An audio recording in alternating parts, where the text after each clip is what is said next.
We begin reading tonight from the Gospel of St. John, the 6th chapter, known as the Bread of Life Discourse. And for the next several Sundays, I think all the Sundays of August, we will continue reading from that chapter because it talks about the most important gift of the Holy Eucharist, the gift that Christ has given us, his own body and blood. We cannot take it for granted. We have to constantly renew our faith and our trust in the Holy Eucharist. There's a story from the Spanish Civil War where a young soldier was very seriously wounded and he was taken to the field hospital. But there he could have survived, but he refused to eat. The sisters and the nurses tried everything as friends to get him to eat, but he refused all food. If he didn't eat, he would not get better. So one of his buddies decided to go and find his father and bring him to him. So he went, and when he got to the father's home, the mother of the boy gave the father a loaf of her homemade bread and gave it to him to take to their son. When they arrived at the field hospital, the young man was certainly very happy to see his dad, but he still didn't want to eat until he said, "Here, son, your mother made this bread for you." Immediately his face brightened up and he said, "I want to eat some." And from that point on, he continued to eat. There was nothing magic about that homemade bread.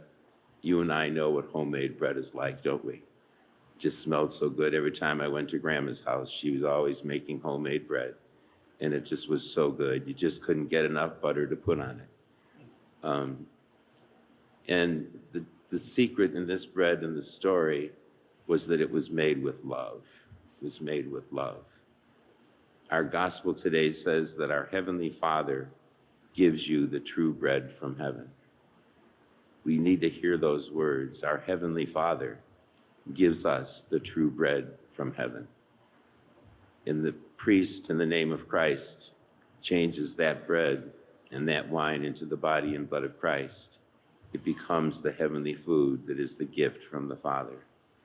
It signifies the deep love that Jesus Christ has for us. The devotion to the Sacred Heart of Jesus is not just a nice devotion. It's part and parcel of the very theology that we teach about Christ. That God loved us with his whole heart, divine and human, and gave himself on the cross for us. So much did he love us. And so much more that the way to stay with us always is to give us the bread and wine of the Eucharist, his body and blood. We're so privileged to be here tonight. I'm sure that we don't just get up on Sunday morning or at 3 o'clock on Saturday afternoon and just jump for joy because it's time to go to Mass. We probably figured, I better get cleaned up. I got to go to church. But in our hearts, we come because we're men and women of faith. Jesus said, they asked Jesus, what should they do? He said, do the works of God. What is the work of God? It's to believe and trust in me. And then they say, give us a sign. And Jesus says, I am the bread of life. Whoever eats this bread will have life eternal. We need that bread of life every day, don't we? The strength that comes from it. How do we live as Christ wants us to live? How do we forgive someone when it's difficult? How do we stay pure? How do we stay honest? How do we stay generous and humble? It's only by relying upon the Holy Eucharist, because Christ embodies all those virtues.